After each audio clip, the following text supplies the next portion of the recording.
नमस्कार, मैं हूं आपके साथ गौरव राजेंद्र। बुलेटिन की शुरुआत करते हैं। छठ का पर्व धूमधाम से मनाया जा रहा है। छठ का आरंभ इस बार नहाय खाए से होता है और इसका समापन सुबह के सूर्य के अर्घ के साथ होता है। आइए जानते हैं छठ पर्व के बारे में खास बातें।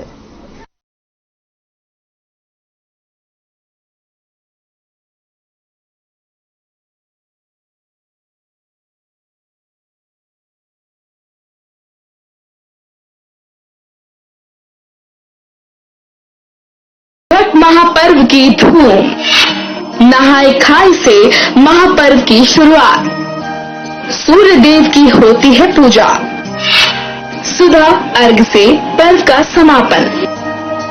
कार्तिक शुक्ल पक्ष के छठे दिन छठ पर्व मनाया जाता है। दिवाली के बाद छठ महापर्व की शुरुआत हो जाती है।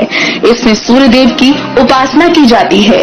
सूर्य उपासना का ये पर्व कार्तिक महीने के शुक्ल पक्ष के चतुर्थी से सप्तमी तिथि तक मनाया जाता है। छठ पर्व का आरंभ इस बार 30 अक्टूबर को नहाय खाए के साथ होगा और 2 नवंबर को समाप्त होगा। 4 दिनों तक चलने वाले इस पर्व का हिस्सा बनने दूर दूर से लोग अपने घर जाते हैं। छठ महापर्व में डूबते हुए सूरज की पूजा होती है। सनातन धर्म में छठ माता को भगवान ब्रह्मा की मानस पुत्री माना गया है। इस पूजा के लिए तैयारी दिवाली पूर्व से ही शुरू हो जाती है। छठ पूजा में निर्जला व्रत रखकर व्रती छठी मैया और भगवान सूर्य की पूजा करते हैं। किंवदंतियों की माने तो महाभारत काल में द्रौपदी छठ माता की पूजा किया करती थी। प्रमुख रूप से छठ पूजा पूर्वी उत्तर प्रदेश और बिहार में मनाई जाने वाला त्योहार है। लेकिन छठ पर्व अब लगभग देश के हर राज्य में मनाया जाता है। देश ही नहीं बल्कि नेपाल जैसे पड़ोसी देश के कुछ हिस्सों में भी मनाया जाता है। छठ पर्व अब महापर्व का रूप ले चुका है और 4 दिन तक चलने वाले इस महापर्व में महिलाएं 36 घंटे का उपवास रखती हैं और संतान की दीर्घायु के लिए कामना करती हैं। छठ पूजा की शुरुआत नहाय खाए से शुरू होती है। आइए जानते हैं छठ पूजा में नहाय खाए में क्या क्या बनता है। आस्था के महापर्व छठ की परंपरा के अनुसार नहाय खाए में क्या बनता है। नहाय खाए के दिन से ही व्रती 4 दिनों के अनुष्ठान का आरंभ करते हैं। व्रती नहाने के बाद प्रसाद में लौकी की सब्जी, चने की दाल और चावल बनाते हैं। प्रसाद को खाकर खुद को व्रत के लिए शुद्ध करते हैं। आइए जानते हैं खरना के दिन क्या क्या बनता है। खरना में क्या बनता है। चावल और गुड़ की खीर के साथ रोटी का प्रसाद बनता है। व्रती बने हुए प्रसाद को सूर्य देवता को चढ़ाने के बाद उनका पूजन करते हैं। उसके बाद प्रसाद को ग्रहण करते हैं और छठ का निर्जला उपवास शुरू करते हैं। छठ पर्व के पहले निर्जला व्रत में शाम को पहला अर्घ्य दिया जाता है। श्रद्धालु घाट पर जाने से पहले बांस की टोकरी में पूजा की सामग्री, मौसमी फल, ठेकुआ, कसर, गन्ना आदि सामान लेकर जाते हैं और छठी मैया की पूजा करते हैं और डूबते हुए सूरज को अर्घ्य देते हैं।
अर्घ संध्या अर्घ 30 अक्टूबर दिन रविवार शाम 5:38 से शुरू।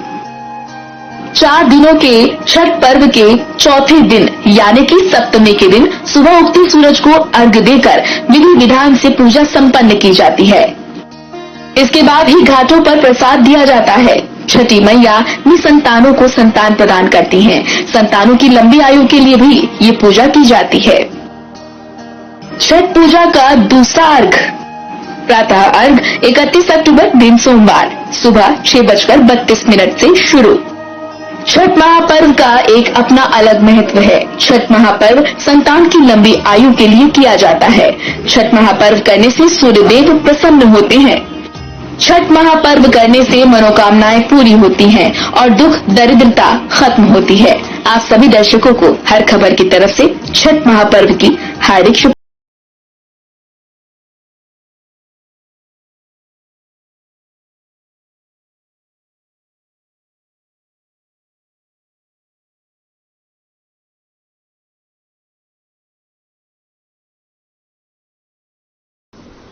इस पर बात करने के लिए ब्यूरो हेड गुरुग्राम से सुशील सिंह हमारे साथ फोन लाइन पर जुड़ चुके हैं। सुशील जी, आज जो है पूरे देश में और ये कहे कि ये महापर्व छठ का मनाया जा रहा है, उसको लेकर क्या कुछ जानकारी, किस तरीके से जो है आप देख पा रहे हैं?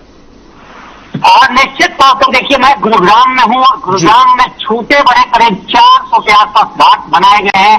तमाम जो कॉलोनीज है, इलाके हैं, उसमें लोग इस आस्था के महापर्व में आज पहला अर्घ्य देंगे, यानी डूबते सूर्य को अर्घ दिया जाएगा। और तमाम प्रशासनिक व्यवस्थाएं, क्योंकि इसमें ज्यादा से ज्यादा महिलाएं शामिल होती हैं, तो ऐसे में महिलाओं की सुरक्षा से लेकर घाट पे पानी की व्यवस्था और किसी तरह की कोई असामाजिक तत्व इसमें खलल न डाले, इसको लेकर ही प्रशासन पूर्ण रूप से तैयार है। आपको बता दें कि ये साफ सफाई का त्योहार है और ऐसे में जो घाट बनाए जाते हैं, जहाँ जल में खड़ा होकर जो व्रती है, जो व्रत करते हैं, वो उस जल में खड़ा होकर सूर्य को डूबते सूर्य को अर्घ देते हैं। और ऐसे में वहाँ साफ पानी की व्यवस्था किस तरह से हो, घाटों पे जो भीड़ होती है, हजारों की संख्या में भीड़ होती है, और उसमें कैसे सामंजस्य बने, किसी तरह की कोई व्यवधान उत्पन्न न हो, इसको लेकर पूरी तैयारी होती है। साथ ही देखिए, जितने भी आयोजन समितियां हैं, वो जो आयोजित करती है छठ पूजा को, तो वो भी अपने स्तर पे, चाहे वो प्राइवेट वॉलंटियर हो या फिर गवर्नमेंट से सरकारी पुलिस हो, उन तमाम लोगों के सहयोग से इस त्योहार को आज पहला अर्घ्य दिया जाएगा और सार्वजनिक ढंग से मनाया जाता है। दूसरी तरफ आपकी अगर आप बता दें तो कल दूसरे दिन उगते सूर्य को अर्घ देने के बाद ही इस महापर्व की समाप्ति होगी और 4 दिवसीय पर्व में आज तीसरा दिन है और आज डूबते सूर्य को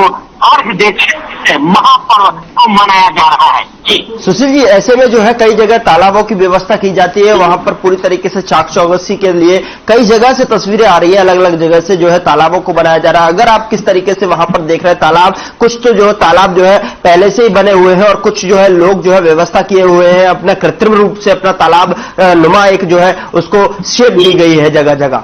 बिल्कुल आपने सही कहा और बिल्कुल सटीक गुरुग्राम में यही स्थिति है। चाहे वो बकई हो या कई इलाके हैं जहाँ तालाब पहले से है, उनको साफ सफाई कर वहाँ लोग कर रहे हैं। और कई स्थानों पे, जैसे मैं गुरुग्राम में माता शीतला मंदिर का जिक्र करूंगा, यहाँ पे तालाब नहीं है और यहाँ कृत्रिम शेप दिया गया है तालाब का। तो ईट तोड़कर तालाब नुमा बनाया गया है और वहाँ उसमें पानी भरकर उसको तालाब का शेप दिया गया है। तो यह बड़ा कठिन, आपने सही कहा। और अमूमन दिल्ली एनसीआर में जहाँ तालाबों की संख्या बहुत कम है, यमुना जी में कुछ लोग करते हैं, और ऐसे जहाँ तालाबों की संख्या कम है वह तालाब करके या फिर हम ये कहें कि कई स्थानों पे पॉलिथीन गड्ढे बनाकर पॉलिथीन उसमें लगाकर लोग करते हैं। क्योंकि देखिए महापर्व है, छठ महापर्व के रूप में मनाया जाता है और खासकर जो पूर्वांचल है उसमें घर घर या त्योहार या पर्व मनाया जाता है और तमाम लोग व्रती इसमें व्रती आते हैं और महापर्व मनाते हैं। तो निश्चित तौर से ये उनके लिए भी ये रहता है, लोगों के लिए भी, कि किसी तरह की कोई दिक्कत न हो, कोई समस्या न हो और अच्छे से ढंग से ये मन सके। जी चलिए, बहुत बहुत शुक्रिया हमारे साथ जुड़ने के लिए, तमाम जानकारी साझा करने के लिए सुशील आपका।